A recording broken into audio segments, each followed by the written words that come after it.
¿Cómo te llamas?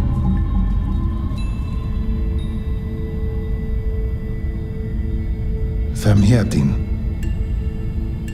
Perempuan. Perempuan.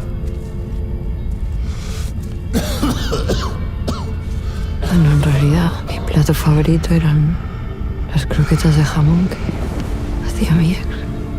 Pero claro, eso ya es imposible. Lo echa de menos.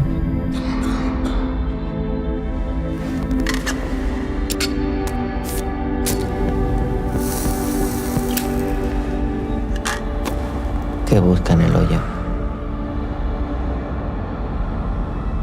Tiempo. Necesito tiempo para olvidar lo que hice.